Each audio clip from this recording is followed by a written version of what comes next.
From Kern Government Television, welcome to this week's Kern County Board of Supervisors meeting, originating from the County Administrative Center located at 1115 Truxtun Avenue, Bakersfield, California.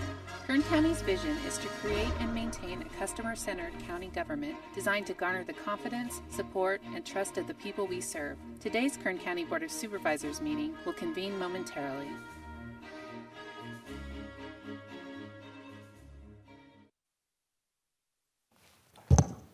Okay, board to reconvene. Good evening, Kern County and county staff and family. Madam Clerk, would you please call the roll? Supervisor Gleason. Here. Supervisor Scribner. Here. Supervisor Maggard. Here. Thank you. I'll let the record reflect that Supervisor Maggard is attending the meeting telephonically tonight. Supervisor Couch. Here. Supervisor Perez. Here, thank you, Madam Clerk. Welcome to the Monday, July 27, 2020 special meeting of the Board of Supervisors to conduct the Truth Act Community Forum. We will begin today's meeting with the flag salute led by my favorite supervisor, Mick Gleason. Following the flag salute, please remain standing for a moment of prayer, silence, or meditation, whichever you prefer. She says that to all the boys. Please repeat after me. I pledge allegiance to the flag of the United States of America and to the republic for which it stands, one nation, under God, indivisible, with liberty and justice for all.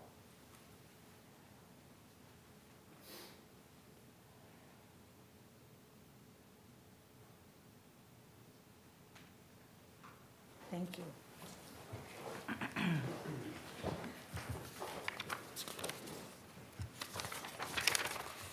The County of Kern has consistently provided notice that as a result of the declared federal, state, and local emergencies due to the COVID-19 pandemic, and in light of the governor's order, this Board of Supervisors meeting is not physically open to the public. Our apologies. Testimony and public comment can be given through email or telephone to the clerk of the board prior to this meeting, and live comments through teleconference will be heard during the meeting.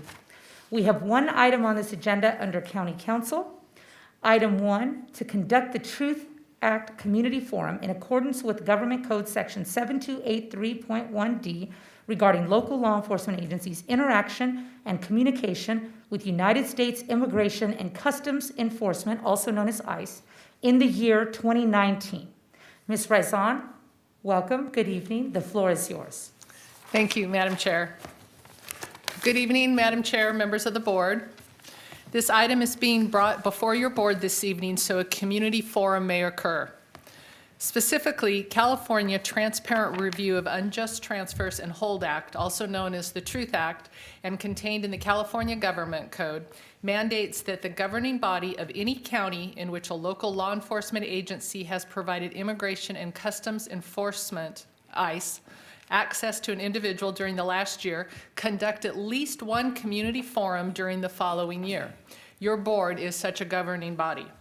Government Code Section 7283.1 states the purpose of the forum is to provide information to the public about ICE's access to individuals and to receive and consider public comment. Your board's meeting tonight is the place and time selected for the community forum to provide to the public information about the year 2019 and to receive and consider public comment. The required notice of this evening's forum has been provided. Specifically, the notice of hearing was posted on the county's website on Friday, June 26, 2020. This posting was timely and satisfies the 30-day notice requirements of Government Code Section 7283, subsection A. Fernando Lopez is present tonight to provide Spanish-English, English-Spanish interpretation for any Spanish-speaking callers. Kern County Probation Chief T.R. Miracle is present and has a brief statement. Following Chief Miracle's statement, Chief Deputy James Morrison of the Kern County Sheriff's Office will make a presentation accompanied by a PowerPoint presentation, which will provide information about ICE's access to individuals during 2019. After Chief Morrison concludes, Rosa Lopez with the ACLU has asked to make a statement. Following Ms. Lopez, it will be appropriate to hear public comment. It is therefore recommended your board conduct the forum, including receiving and considering public comment. Thank you. Thank you very much, Ms. Raison.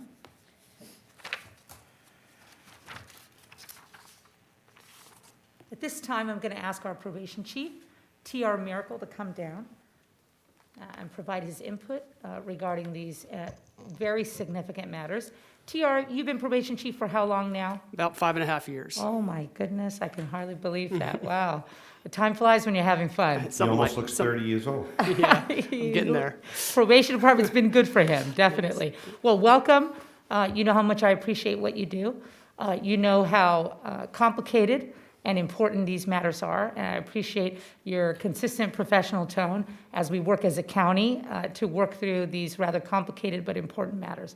So thank you for your professionalism and your assistance in helping everybody understand how we best cope with these issues. So thank you. Thank you, Madam Chair, members of the board, T.R. Miracle, Chief Probation Officer. As you know, probation supervises both adults and juveniles in the community. We also operate 3 distinct juvenile facilities here in Kern County. We've reviewed our records for 2019, and we did not provide ICE any access to any individuals during that year. Therefore, I have no data to provide for the purpose of this forum. However, I am present to answer any questions if there are any. Thank you. Mr. Miracle, can you clarify if that has been the case in the past? Is that different? Is that where you expect to be right now? Does that mean that we are in compliance? What are sort of the larger issues related to your presentation you just provided? So in 2017 and 2018, which were the 2 previous years that this forum was required, we reported 0 access both those years. That is not to say that we will never. If we do get a request and we don't get that many for our juveniles, but if we do, we'll process it through the statute and make the appropriate decision at that time. Okay. Thank you very much, TR. Thank We you. have questions for you. We'll call you back up. Great, thank you very much. Thank you. Okay. We also have with us Chief Morrison today. Welcome. Good evening. It's nice to see you. The floor is yours. All right. Good evening, Madam Chairman and members of the board, and thank you for inviting us to speak with you today. I'm Chief Deputy James Morrison of the Kern County Sheriff's Office Detentions Bureau. As you are aware, Government Code 7283.1D calls for a forum to provide information to the public about ICE's access to individuals and to receive and consider public comment. It also allows for the Sheriff's Office to provide related data to the board. To that end, I would like to take a few moments to provide some data and information regarding ICE access to inmates during 2019. It is important to note that I will only be discussing matters related to the Sheriff's Office operations, as the Sheriff's Office does not direct or have any authority over the operations of federal, state, or other local law enforcement agencies. Before I get into the specifics, I would like to reiterate some points that have been mentioned in past forums regarding what the Sheriff's Office does and does not do in relation to immigration enforcement. First, the Sheriff's Office does not hold inmates past their date of release or delay their release. The Sheriff's Office does not ask individuals about their immigration status or provide ICE with access to any of our databases. We are not involved in the enforcement of immigration law, deportations, or immigration sweeps. That said, the Sheriff's Office does cooperate with ICE as allowed by the law, including making release notifications to ICE regarding eligible inmates. As part of this process, we notify inmates when ICE has requested notification of the release and notify inmates of their rights regarding the release notifications and interview requests.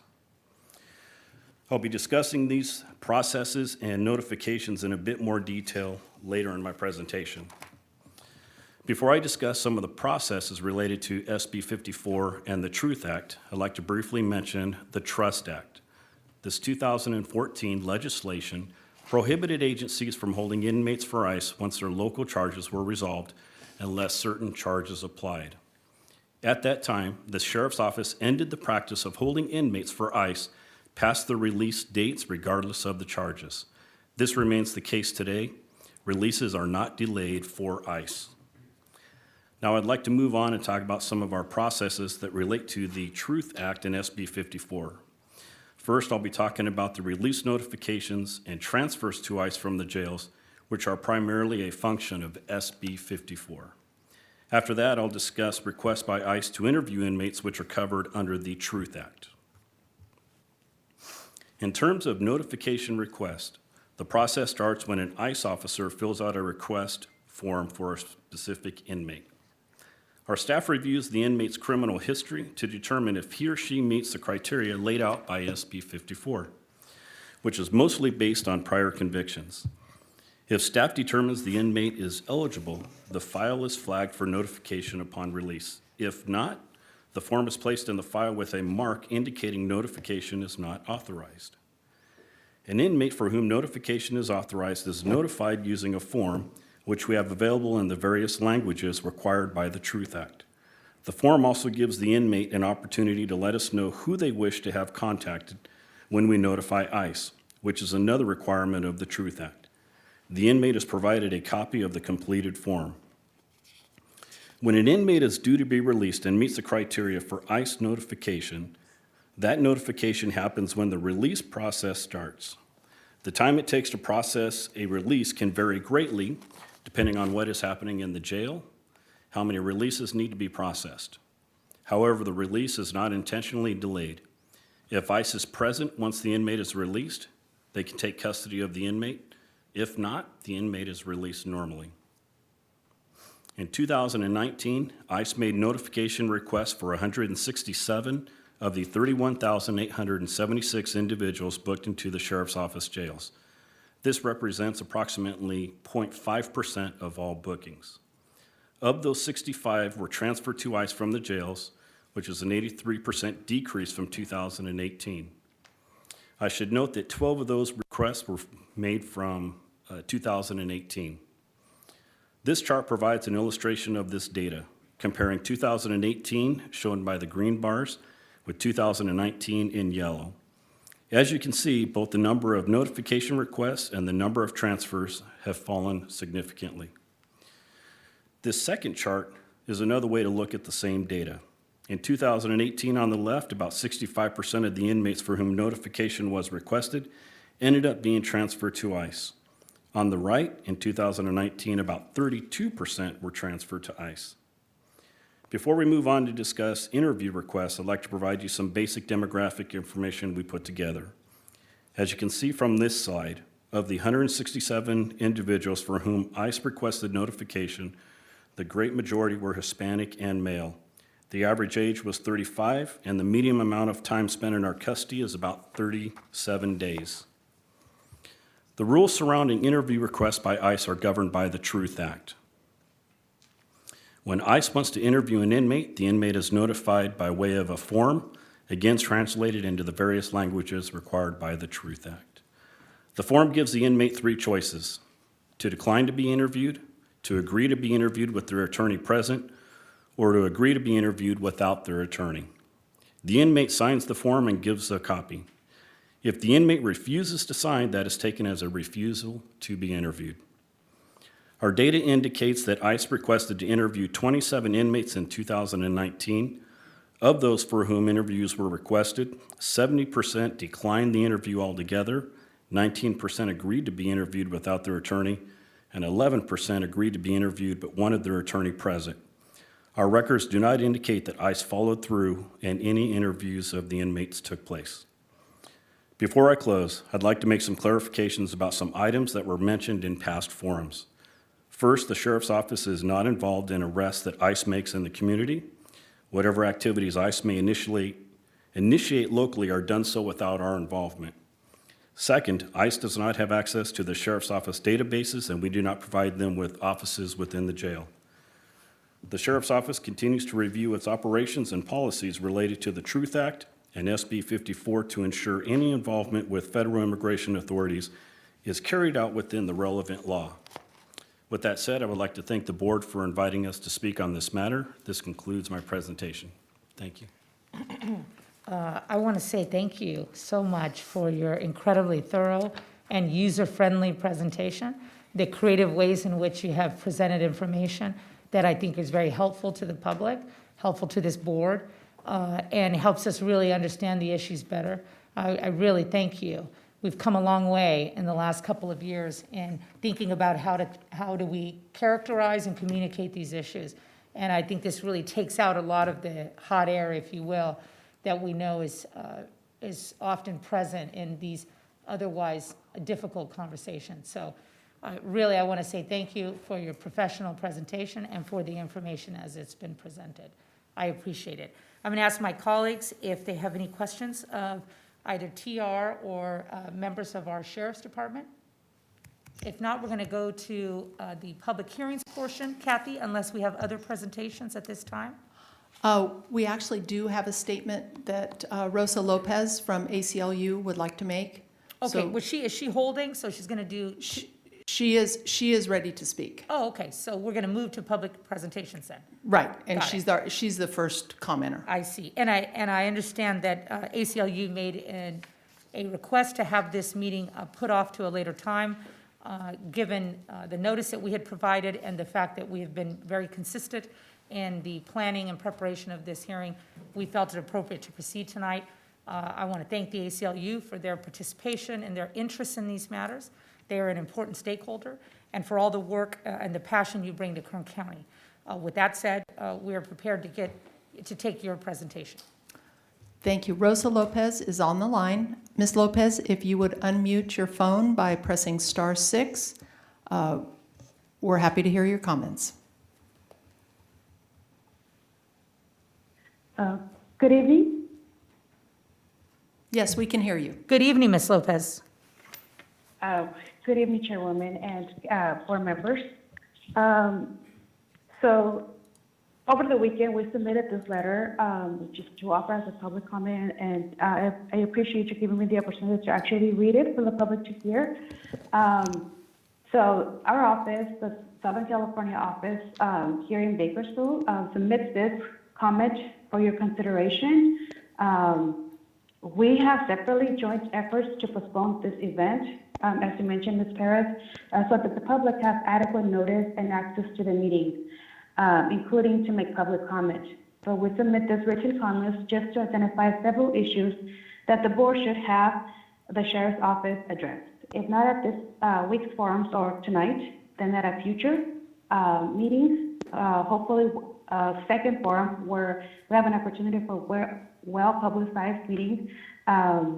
We will be eager to support a such meeting, and in the interim, remain available to meet with your office, the Sheriff's Office, and I appreciate Deputy Morris for responding and making himself available.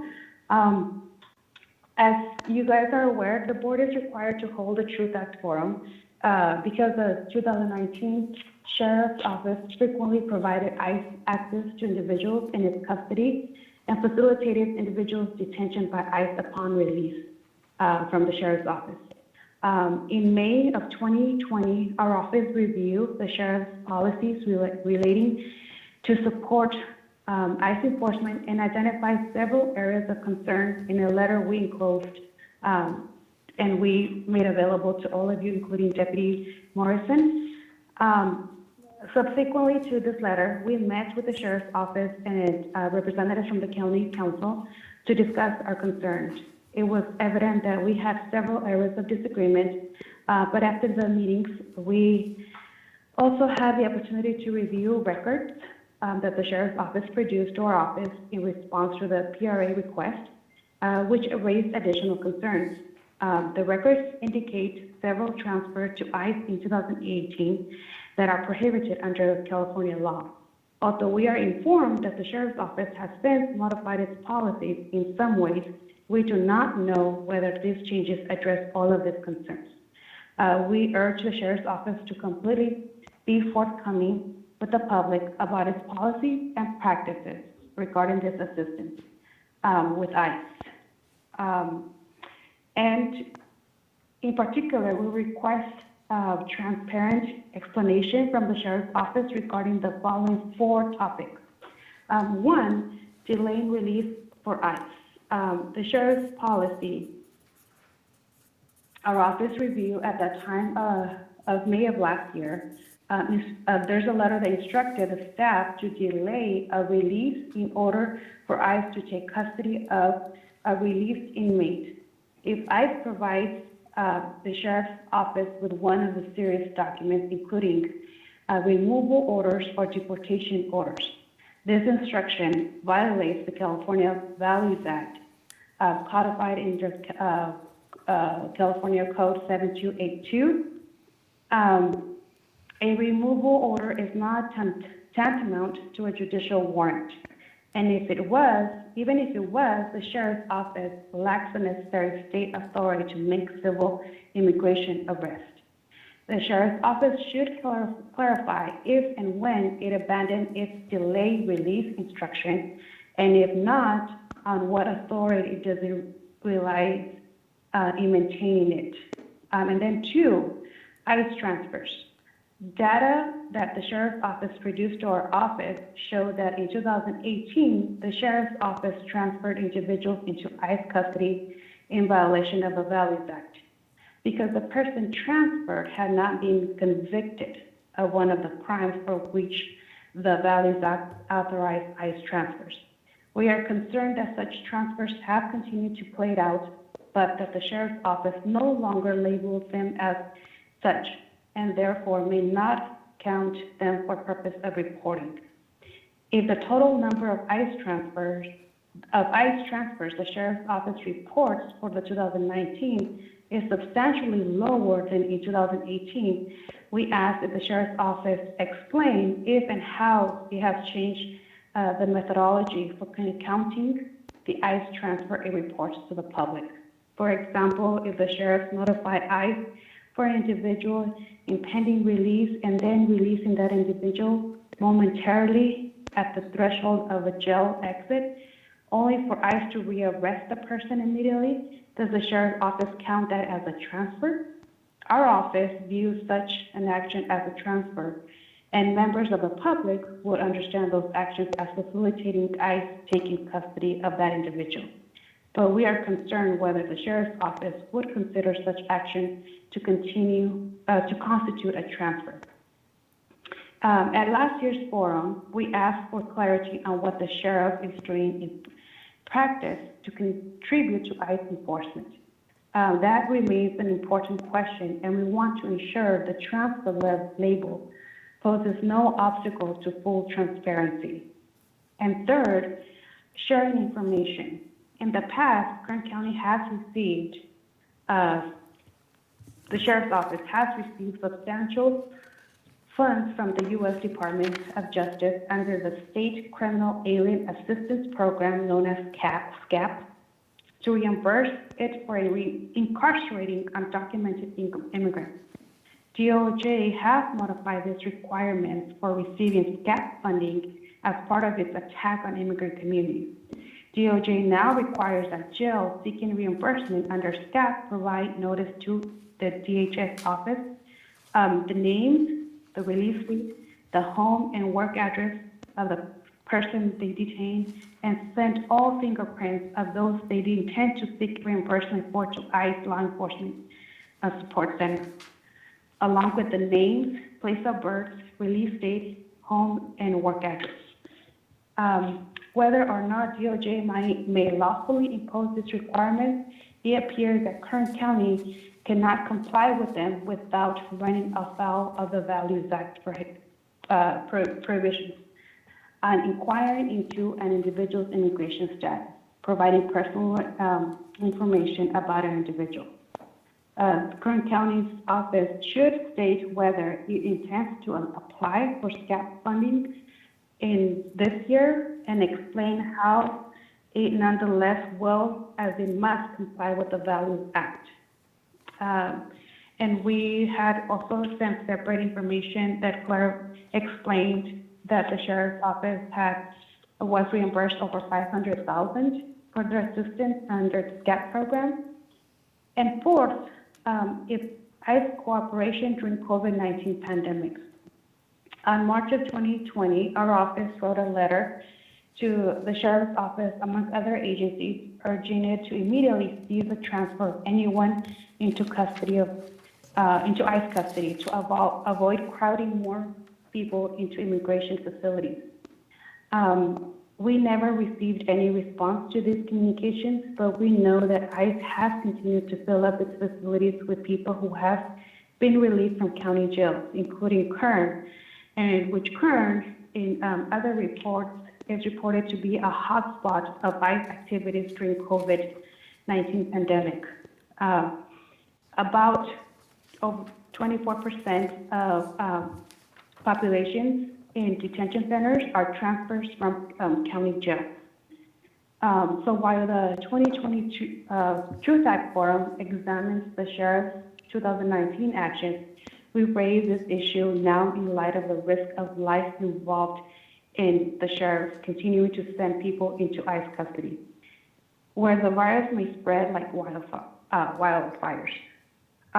In closing, we request that the Board of Supervisors seek and the Sheriff's Office provide explanation regarding the 4 points.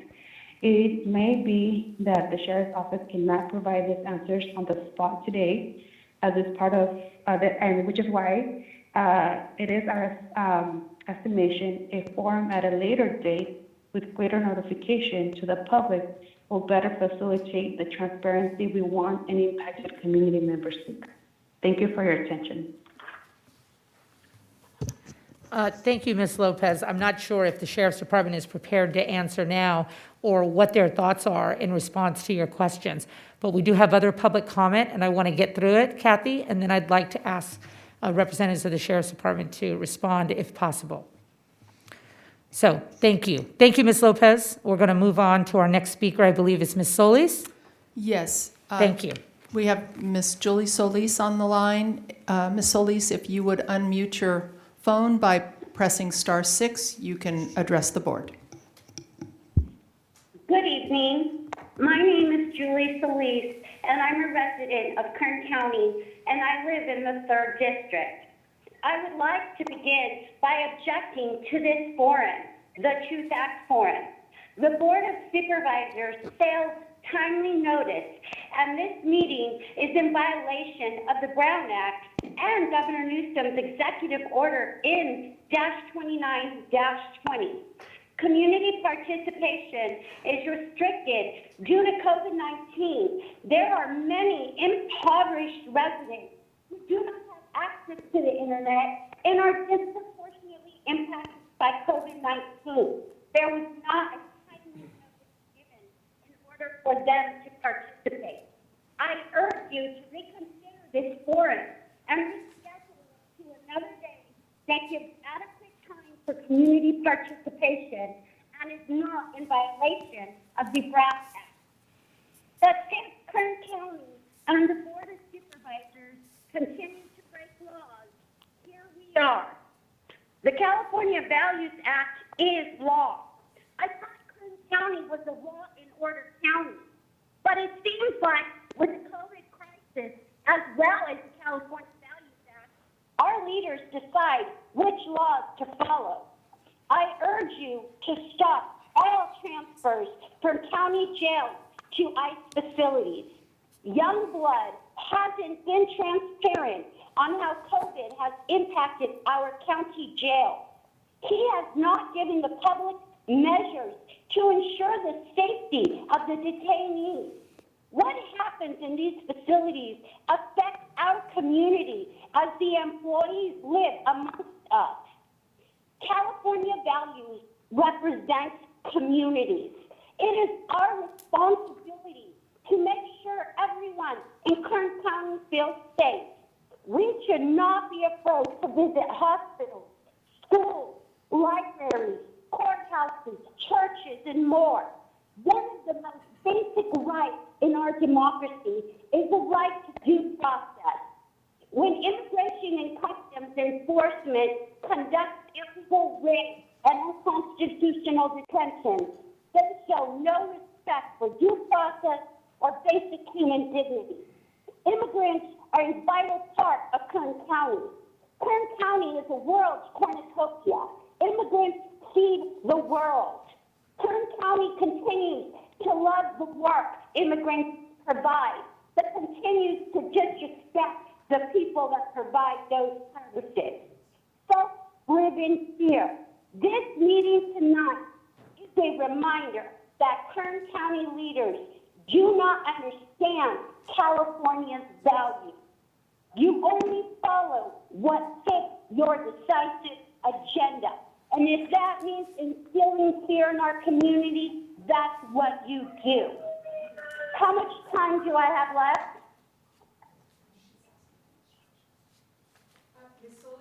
Ms. Solis, How much time do I have left? you have a minute, Julie. Keep going. The last of my minute, I would just like to say that I am very disappointed in the leaders and how we have been responding to the needs of our community during this crisis. We have David Couch, who's supposed to be the savior to test people with COVID. I'd like to know, what are we going to do with that list of the immigrants that are the field workers that we're going to be getting their information? What's going to be happening with that information, and where is that information going to go? I have zero faith in what you guys do and the work that you do because of the agenda that is hidden between the lines with you all. And I'd like to end it with the question of what values does Kern County have, because they don't align with the rest of California. Thank you, Ms. Solis. Our next caller is Jennifer Fair. Ms. Fair, if you would unmute your phone by pressing *6, you may present your comments to the board. Good evening, Ms. Fair.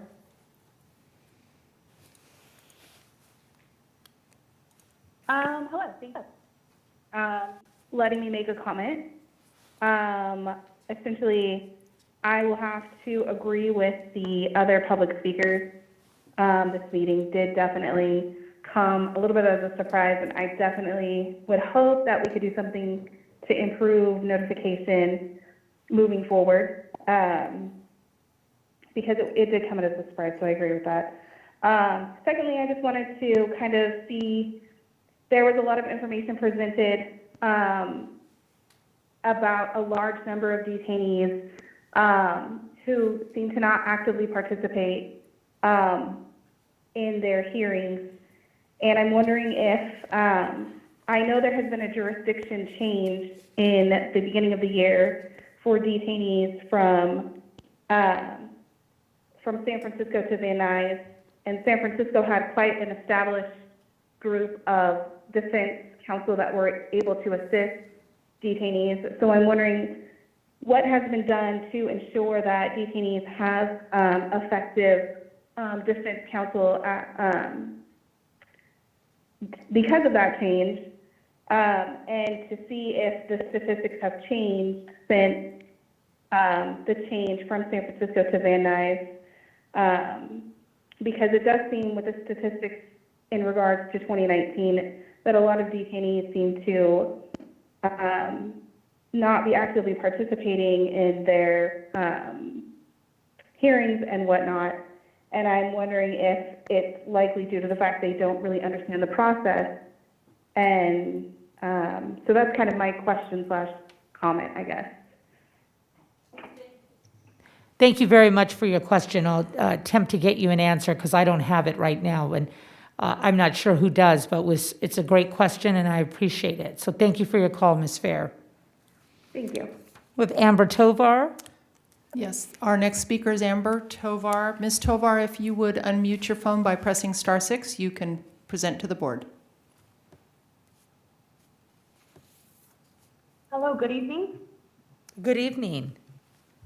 Hi, good evening to the board and to the Sheriff's Office. My name is Amber Tovar. I am the directing attorney for the UFW Foundation's Removal Defense Project. And I similarly join the community who expressed concerns to our office and regarding the nature of this forum and the way that it was presented to the community. In my capacity as an immigration defense attorney, I and other members from my team have joined efforts to conduct legal intakes, or otherwise known as free legal consultations, on a monthly basis with detainees held at the Mesa Verde detention facility since March of 2018.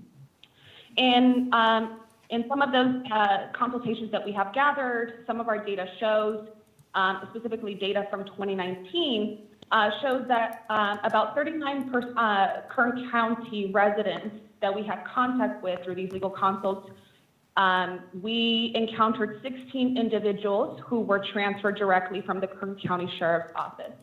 I want to note that these are numbers from only one facility and do not include people who did not sign up to get a free legal consult with us.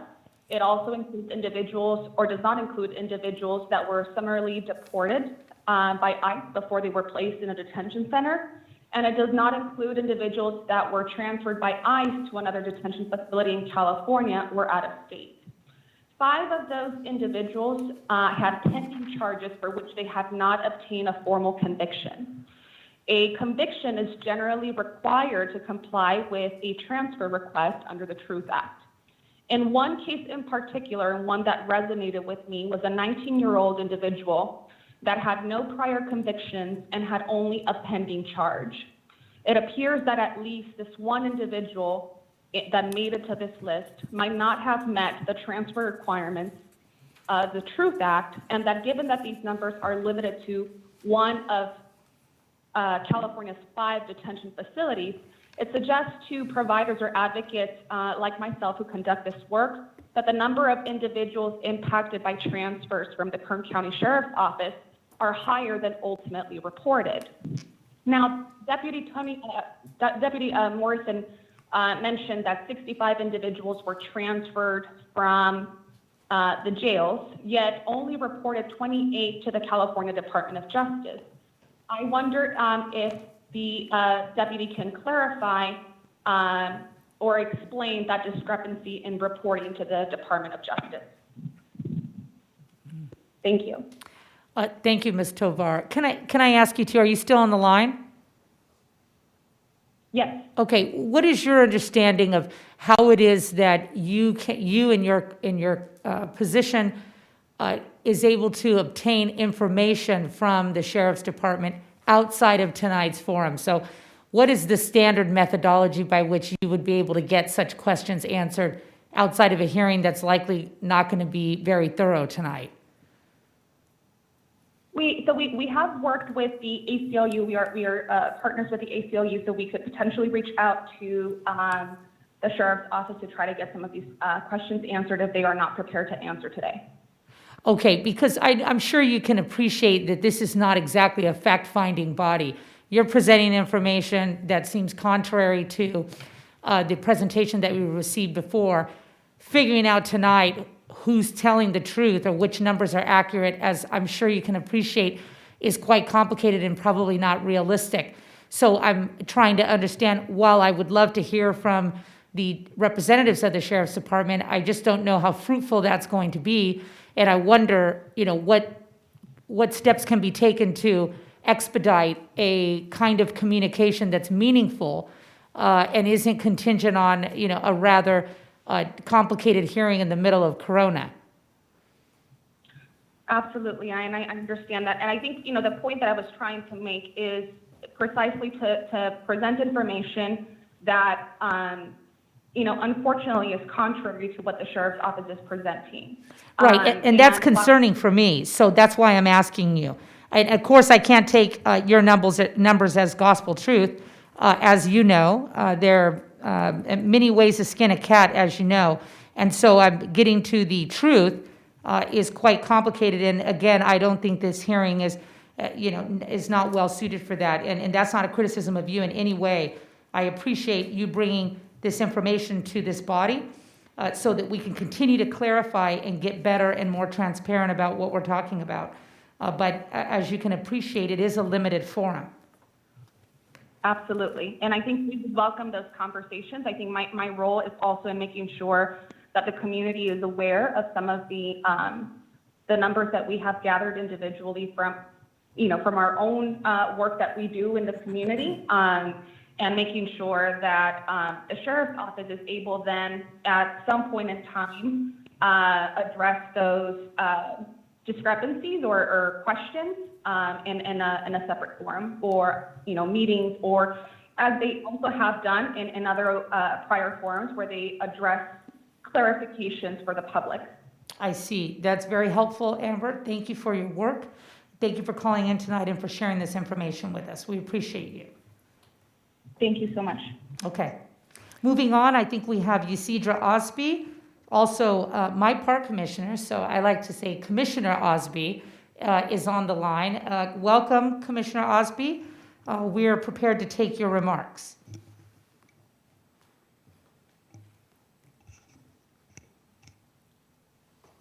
Hello, everyone, Madam Chairman, and the rest of the supervisors. My name is Ysidra Osby, and I'm calling to comment about the transparency of how COVID has impacted the county jails and the detainees, and asking that that information be shared with the community as CDCR is sharing with us. We definitely don't want to add to the rise of the impact of COVID. And so if there could be some sharing, that would be greatly appreciated to the population that I serve and their families that are considerably worried about them. Thank you so very much.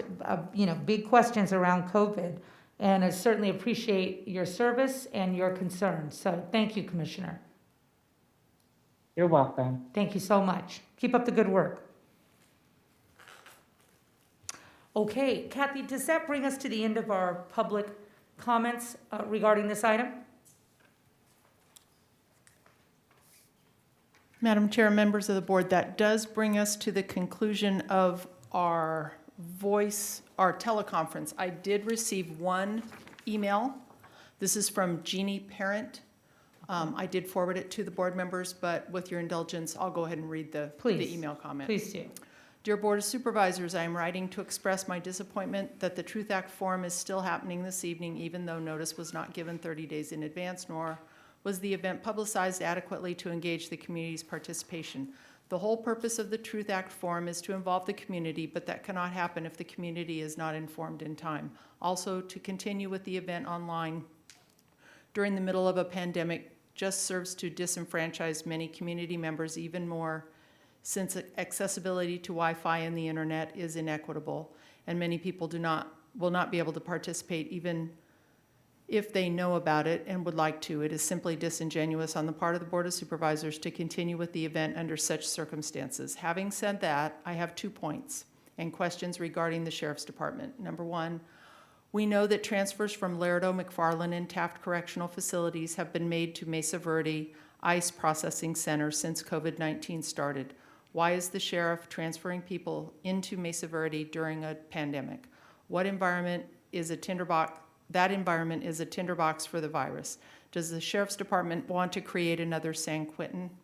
Number two, how many people have been transferred into Mesa Verde from county facilities since the pandemic began? The CDCR has stopped all transfers between prisons. Why doesn't the county follow the same protocol?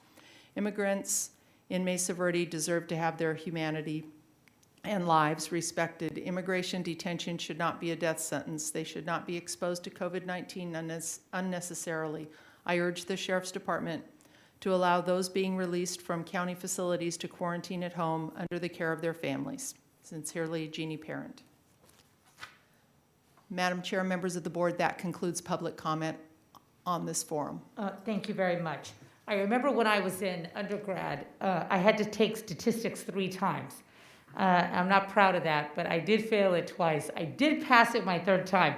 And I remember always the opening statement from the professor every quarter that I failed it was the same. He said, in life there are big lies, there are little white lies, and then there are statistics, which I found to be, amusing and entertaining. And I think that part of what we have heard tonight is some confusion and some lack of trust regarding the information as it's presented, and clearly the implication that it's being presented in a way that is hiding what's actually going on. So I don't want to pretend that that's not what is being implied. It is. I don't know that any of that is true. I have no personal knowledge as to any of it. But I do think this kind of forum is in place for the opportunity to air such grievances and the opportunity to be heard regarding those concerns. And so, again, I want to thank you for your presentation. There were a number of questions that were posed. I don't know if you're authorized to speak on behalf of the sheriff or if you are comfortable addressing any of those concerns. But I want to assure you that my job and my heart in this matter is to provide information to the public, to comply with the law. I recognize that these involve ideological differences that are passionate, emotional, and deeply held positions. And I don't have a desire to explore that tonight because I think they're irresolvable in this setting. But I do want to be in compliance with the law. And insofar as information is presented from members of this public and they ask their government for clarification, to me that is legitimate. And this is the only way by which it seems to me that people can do that. So I would like to give the opportunity for representatives from the Sheriff's Department to come forward and help us all understand this better. And I recognize there are limitations with that reality. So thank you for coming back up. Thank you for your clarification and for helping us sift through these matters. So if you could state your name again and respond to any of those matters. I heard quite a bit about the COVID issue. I think COVID has changed everything. It's turned our world upside down. I know from our perspective, things change on a week-to-week basis, sometimes day-to-day. So to the members of the public who believe that this is a disingenuous forum, I take issue with that. Because we work very, very hard to be open. We have the best clerk in California that I'm utterly convinced of, who is fair and consistent every single time I have ever dealt with her. So the reality is we may not have a public forum for the rest of this year. We may not have a vaccine well into 2021, and this may be our reality for the unforeseeable future. Given that, I think it's appropriate that we're here and having this discussion. Again, I appreciate you, and I'd love to hear your responses. Thank you, sir. Madam Chairman and members of the board, you're right. We don't know about COVID and where it's going to go and if we're going to have future forums or not. I've worked with Rosa and the ACLU on the Trust Two Teeths committee here in town. And I had reached out to her last week when we started conversing on this. And we've opened it up to meet in the future. And I look forward to meeting with her and her team to talk about her questions and concerns. And having said that, with the questions that she had posed tonight in her letter, we received that earlier today, and we already have staff working on the responses for that. I gave my staff a deadline of mid-next week for it, so we should have a written response with her. And then I'll be scheduling some time with Rosa and her team again to sit down and talk about this in a little bit more detail. That is such great news. I want to thank you for that. The opportunity to get to know each other, understand each other's perspectives a little, and clarify some areas that I think would be helpful moving forward. I have found that those kind of relationships, even when they start out in an antagonistic fashion, which this is, often are very productive when we sit down and look each other in the eye and share information and our perspectives. I just think that is magical. And so I want to say thank you for that. I think Ms. Lopez is a good faith player. Is passionate about her work, and I think could be benefited by a relationship with you, be it a professional one, but a good faith one. I think we would all appreciate that. Correct, and we will work with them and some of the other questions as well. When they're posed to us, then we can work on getting that information and replying back to them. So whether we have another forum or not, we still plan on meeting with them in person with their teams or Zoom meetings if that's where we're going to be, but we'll continue to work with them. I appreciate that. This is not the best forum as to fact find. That's more like a courtroom or different venues that allow people to sift through evidentiary matters. And you can appreciate by a number of callers tonight, there is some confusion. There's questions about transfers, about discrepancy in numbers. That's not anything that we're going to be able to solve tonight. And I so appreciate that you have received this, albeit today. Your staff is working on it, as you have represented here, and I so appreciate it. The exchange of information and the willingness to sit down and recognize each other as members of this community that have to work out our differences one way or the other. So thank you, and I look forward to an update from Ms. Lopez about how that's going. Again, thank you for your time, and I look forward to an increased civility on these matters. All right, thank you. Thank you so much, sir. So this meeting tonight does not require any action. And we had a good chance to hear from members of this community who are concerned, who are asking for clarity, and we've received clear representation from the Sheriff's Department that they are working on those questions. They're thorough and good questions. They're fair questions. And I believe that answers to those questions are forthcoming. I have no reason to believe otherwise. So I want to say thank you. Thank you for the presentations. Thank you for the callers, the passion of people concerned about their neighbors in this community. I think that is a good thing and one in which we can harness for the best for Kern County. So thank you. I want to ask my colleagues if you have any input. I don't see anybody punched in, and I don't see CAO looking to weigh in. So I believe that brings us to the end of our hearing, Ms. Krause. We are going to convene tomorrow morning at 9 a.m. for our regular board session. Thank you, Kern County, for tuning in. We look forward to seeing you in the morning. Thank you.